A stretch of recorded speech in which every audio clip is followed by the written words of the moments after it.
What's going on, everyone? So I just want to share a quick tip on how you can structure a post-occupancy agreement if you're in a tenant-friendly state or your buyer just isn't comfortable moving forward with a post-occupancy.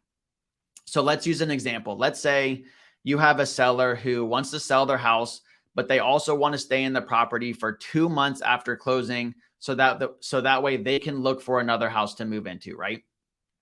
If you're in a tenant friendly state, a lot of buyers might be hesitant to make that move because they know if they don't leave in that 2 months, they're going to have to deal with an eviction. And sometimes that can take up to 6, maybe even 12 months, depending on where you're at, right? And so you really want to make sure you structure these agreements to be favorable to the buyer and also incentivizing to the seller to actually leave.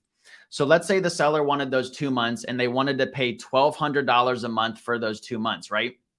How I would go about structuring this deal is I would say, okay, for those 2 months, you're going to pay me $2,400. So out of your proceeds, we're holding back $2,400 for those 2 months. On top of that, as a buyer, I'm requiring that you as the seller put down whatever amount, but let's say I require you to put down $25,000 out of your proceeds as a security deposit for those 2 months. And if you're not out within those 2 months, that security deposit comes to me as the buyer. And if you are out prior to those 2 months, you get that $25,000 security deposit back.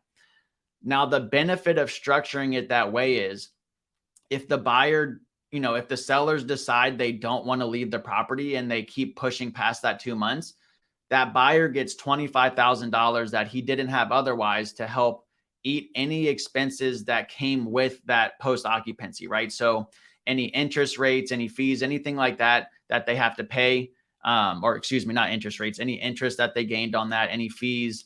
And then if they do have to go through an eviction, they have an additional $25,000 to be able to, evict the sellers plus eat any holding time that the eviction is going to take, right? And if $25,000 isn't enough in your market, you can put $50,000, right? I've even had it one time where we had a seller who made $150,000 as their proceeds, and the buyer required them to put an $150,000 security deposit down. So he required their entire proceed amount to be their security deposit. And then on the seller side, right? Obviously, that seller wants to get their proceeds.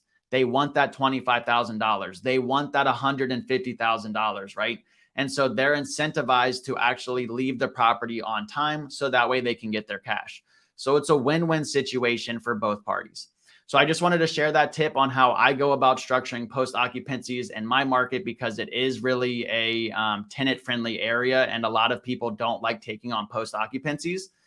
But when I position it or I kind of pitch it that way to buyers, a lot of them like that idea and they realize, hey, there's really nothing to lose here. I'm comfortable with an eviction. If I get $25,000, I have a legal team who can do this.